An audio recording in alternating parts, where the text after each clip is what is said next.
नमस्कार दोस्तों, आप देख रहे हैं ए न्यूज टुडे। क्या देश की राजनीति में एक बार फिर कोई बहुत बड़ा खेल होने जा रहा है? एक ऐसा खेल जिससे नरेंद्र मोदी की कुर्सी और मजबूत हो जाए। दोस्तों, पिछले 12 साल से खेल तो सिर्फ और सिर्फ कुर्सी का ही चल रहा है, लेकिन इस बड़े खेल पर आने से पहले एक ऐसी ब्रेकिंग न्यूज सुन लीजिए जो आपको चौंका देगी।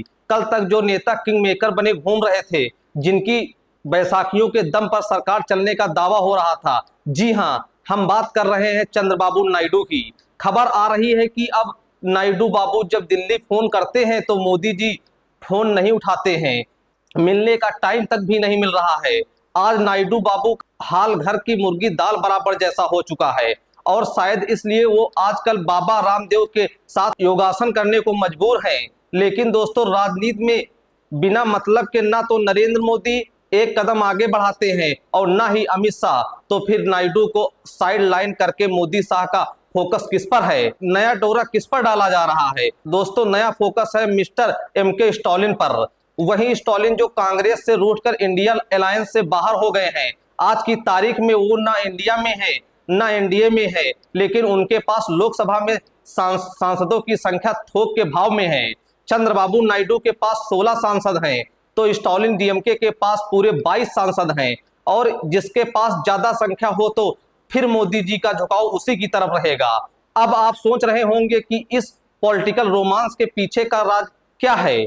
खबर है कि मोदी जी ने फिलहाल डिलिमिनेशन यानी सीटें बढ़ाने के प्लान को ठंडे बस्ते में डाल दिया है और उनका पूरा फोकस है वन नेशन वन इलेक्शन पर। खेला हो तो एक साथ हो, इसके लिए बीजेपी ने पर्दे के पीछे से डीएमके को अप्रोच किया है। स्टालिन साहब बिल में जो बदलाव चाहते थे, बीजेपी वो बदलाव करने को तैयार हो गई है। जेपीसी के चेयरमैन पीपी चौधरी ने खुद कहा है कि कानून में जल्द संशोधन होने जा रहा है। लेकिन सबसे मजेदार बात जानते हैं आप क्या है? बीजेपी और डीएमके के बड़े नेताओं के बीच यह बातचीत ना तो दिल्ली में हो रही है, ना ही चेन्नई में। यह गुप्त मीटिंग चल रही है कर्नाटक के एक खूबसूरत हिल स्टेशन सकलेशपुर में, बंद कमरे में, बिना किसी शोर शराबे के सांभर वाड़ा खाते हुए देश की राजनीति की नई स्क्रिप्ट लिखी जा रही है।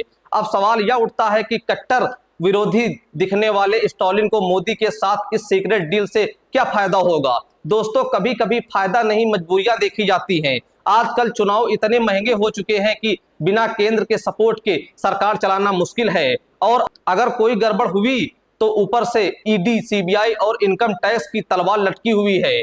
तो इस गुप्त डील के बदले स्टालिन साहब को मिलेगा सीधा प्रोटेक्शन, मतलब कि कोई छापा नहीं, कोई जेल नहीं, सिर्फ चैन की नींद। इसके अलावा वन नेशन वन इलेक्शन लागू होने से तमिलनाडु में स्टालिन को दोबारा जल्दी चुनाव लड़ने और सत्ता बचाने का मौका भी मिल सकता है। यानी एक तीर से कई निशाने। तो वहीं दूसरी तरफ जब से नीतीश बाबू पलटे हैं और मोदी जी ने तोड़ फोड़ करके अपनी संख्या 318 पहुंचा दी है, तब से नायडू बाबू का मार्केट पूरी तरह डाउन हो चुका है। ऊपर से अमित शाह का एक कड़ा बयान आया है कि आने वाले चुनाव में बीजेपी दक्षिण में किसी से गठबंधन नहीं करेगी। सीधा इशारा है, या तो हमारे साथ मर्ज हो जाओ या हमारे खिलाफ खड़े हो जाओ। तो दोस्तों, हार कर जीतने वाले को बाजीगर कहते हैं या नहीं, या तो पता नहीं, लेकिन कांग्रेस से अलग होकर स्टालिन इस वक्त बाजीगर जरूर बनते दिख रहे हैं। किंग मेकर हाशिए पर हैं और नया किंग बनने की तैयारी चल रही है। दोस्तों, इस पूरे सियासी खेल पर आपकी क्या राय है? कमेंट बॉक्स में जरूर बताएं।